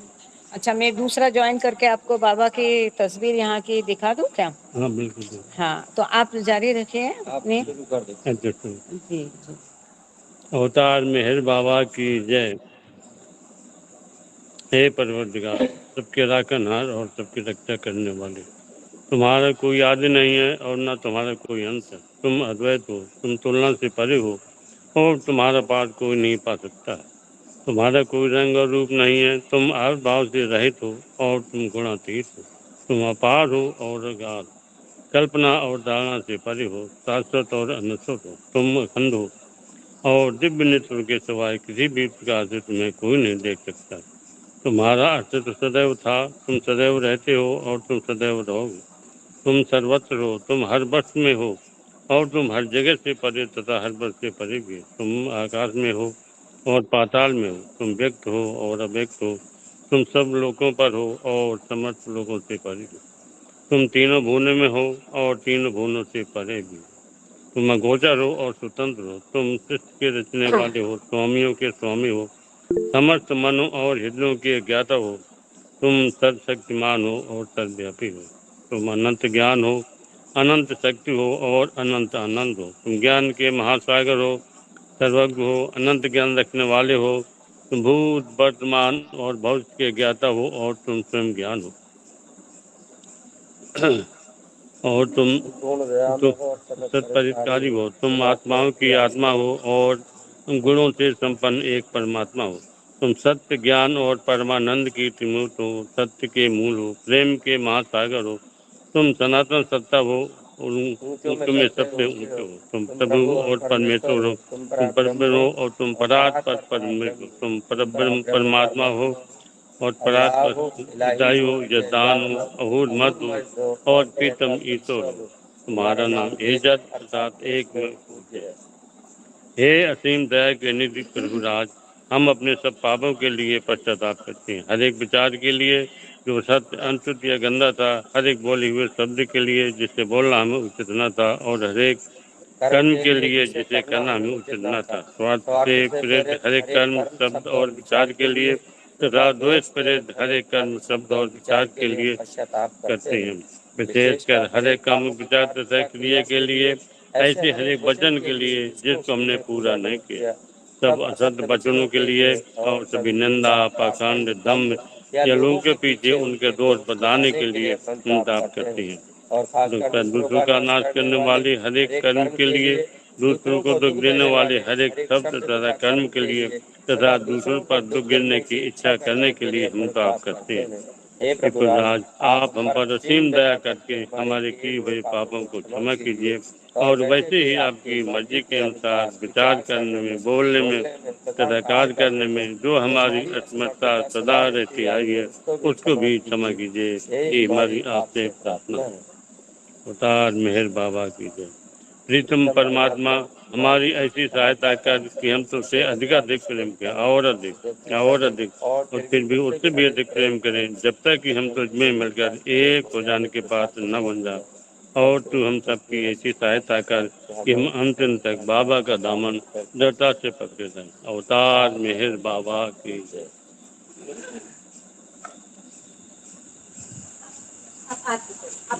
जो मेहर प्रसाद जी आरती करेंगे। अवतार मेहर बाबा की सॉरी, जय। मेहर बुझावे नार जहलत नीर कर कुद रत्न फरमातु लागी आस भक्तों ने के बख्श नूरे मातु अयामुर सद मेरे बाबा चरण पर तुझ न धरिए सर खुदाना जात थी वाके फतेह तो मेरे बातू तू छे माँ लेके हकीकत नू तू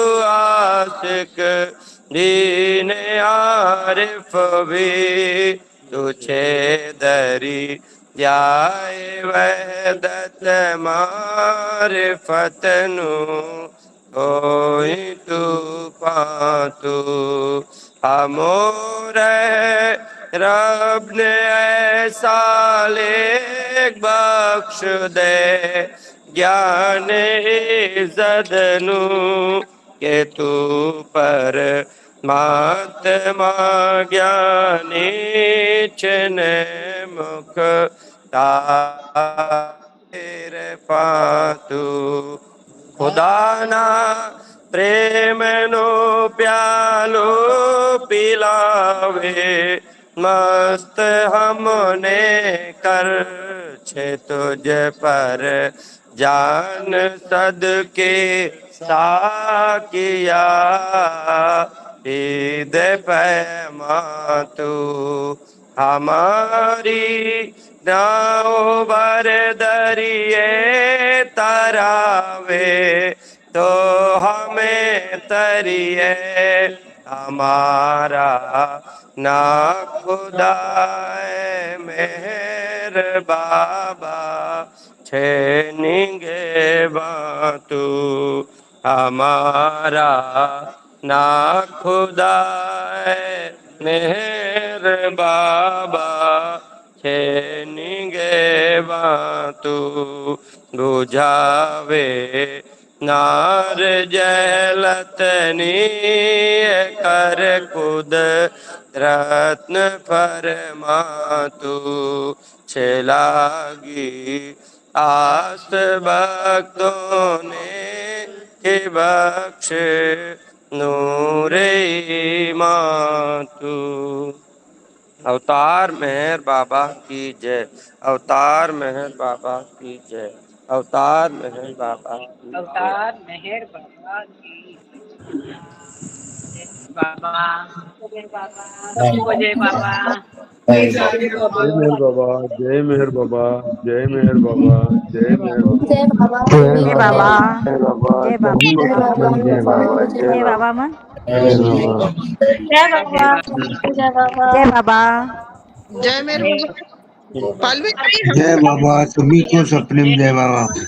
जय बाबा हमारा दर्शन बाबा को जय मेहर बाबा। वीडियो खोल दीजिए अपनी हिंदी आप सबकी तरफ से जय बाबा। ऑडियो वीडियो खोल दीजिए जय बाबा। और बाबा की जयकार करिए जोरदार जोरदार।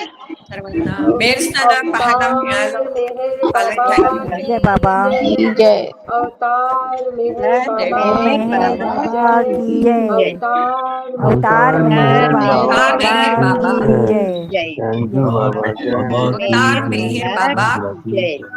जय। अवतार मेहर बाबा जय बाबा। जय बाबा। सर्वना जय मेहर बाबा। जय जय मेहर बाबा। बाबा। जय मेहर बाबा। जय मेहर बाबा। जय बाबा, जय बाबा। जय बाबा। जिस जय जगह बाबा। पे आपने आज ये टॉपिक लिया है, जो बाबा की प्रस्तुति हुई है, जय बाबा, जय उसी बाबा, जगह पे जय आत्मा। बाबा। जय बाबा। जय जय बाबा, बाबा। जय बाबा। जय बाबा। जय बाबा। जय बाबा। जय बाबा। हाँ। मेरी ख्याल से जय बाबा। जय बाबा। मेरे स्थाना जय में बाबा। ही बाबा जब कुटी यहाँ पर बाबा ने आगमन किया था, उससे पहले यहाँ पर कुछ आत्माओं की ही बात हुई थी। मेरा स्थाना में बाबा के आगमन से पहले आत्माएं ही रहती थी यहाँ पे कुछ। राजू भैया वो स्टोरी बताओ ना आत्मा की। राजू भैया जय बाबा। एक्चुअली में यहाँ पर बाबा के आने से पहले जो है, जब बाबा यहाँ पर आए तो बाबा ने आने के साथ ही पहले केशव जी और नीरज काका दोनों लोग साथ में थे बाबा के। और मंडली जो है तो जहाँ पर ठहराई गई थी और टेंट में अपना सामान उतार रहे थे। सिर्फ बाबा, नीरज जी और केशव जी मेरस्ताना के यहाँ पर आए सीढ़ियों के ऊपर। और आंगन में आने के बाद बाबा ने केशव जी से पूछा कि पहले इस स्थान पर कौन रहता था। शाम को तो केशव जी ने दूसरा बताया काम कि कर रहा था, पहले फिर इस फ्री हो गया स्थान तो पर नीलम जी जंगली माइक बंद जानवर, कीजिए। सुअर, तेंदुए, चीता इत्यादि रहते थे, जंगली जानवर। और ये सामने कुआं है, जस्ट हमारे पीछे पेट के कुआं है, तो इसमें दो प्रेतात्माएं भी रहती थी, बाबा ने बताया। और केशव जी ने बताया कि दो प्रेतात्माएं भी रहती थी, जिनके भय के कारण लोग यहाँ पर दिन में भी नहीं आते थे। इस जगह पर जहाँ पर बाबा को ठहराया गया था, झोपड़ी जो बनाई गई थी उसके बगल में है। तो आज जब इतना सुनने के बाद में बाबा ने फिर एरज जी से पूछा कि अब तुम बताओ कि ये स्थान तुम्हें कैसा लगा। इतना सुनने के बाद में अगर पूछा जाएगा तो कौन क्या बताएगा। बाबा कहते हैं कि अब तुम बताओ कि ये स्थान तुम्हें कैसा लगा। और उसके बाद बाबा ने मैसेज दिया, केशव जी से कहा कि मेरी पूरी मंडली को यहाँ पर बुलाया जाए। तो तुरंत ही पूरी मंडली को यहाँ पर बुलाया गया। और एक एक व्यक्ति से बाबा ने, 25 लोग मंडली में थे, सभी से पूछा कि ये स्थान तुम्हें कैसा लगा। और इसके बाद अंत में बाबा ने अपना भी मत बताया कि मुझे स्थान कैसा लगा। और उस मत में बताने बाबा ने कहा कि ये मुझे मेरा घर लगता है, जिसकी पुष्टि सन बाबा ने 1954 में अवतार के डिक्लेरेशन में बताई कि ये रात्रि का विश्राम मैं अपने घर पे करूंगा। ये पुष्टि बाबा ने महोबा के दर्शन में की थी। अब चूंकि वो इतिहास पूरा 1 घंटे का समय लगता है, तो ये इस तरह से जो इस जगह की ये पुष्टि की।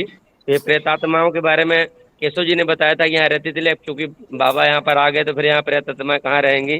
परमात्मा जहाँ पर है वहाँ पर प्रेतात्माओं का काम नहीं है। सब लोग दिन में रात में खूब वो रहते हैं। और कल न्यू लाइफ था तो काफी लोग यहाँ पर आए हुए थे, करीब 80 लोग यहाँ पर आए थे। दिन में भी खाना पीना हुआ, भजन कीर्तन, नई जिंदगी का सराहना, न्यू लाइफ के बारे में। रात में भी पूरी रात भजन कीर्तन चला, 3 बजे तक जब भी चला यहाँ पर कुटी में। और आज लगातार ये बाबा प्रेमियों के माध्यम से अभी ये लोग भी आ गए वहाँ से, तो तब से कार्यक्रम ही चल रहा है, जब से आए 5 बजे से। ये बाबा सौभाग्य दे रहे हैं सब लोगों को। अब ये इतिहास सुबह अगर सुनना चाहेंगे तो सुबह बताएंगे 1 घंटे का इतिहास यहाँ पर। अगर ये ऑनलाइन भी लोग जुड़ना चाहें तो उसमें जुड़ सकते हैं। और अगर पहले तो ऐसे ही बताएंगे, ऑनलाइन फिर कभी देखा जाएगा। अवतार मेहर बाबा की जय। बाबा की जय। अवतार मेहर बाबा की जय। थैंक यू ये आप बाबा राजू बोल सकते हैं, राजू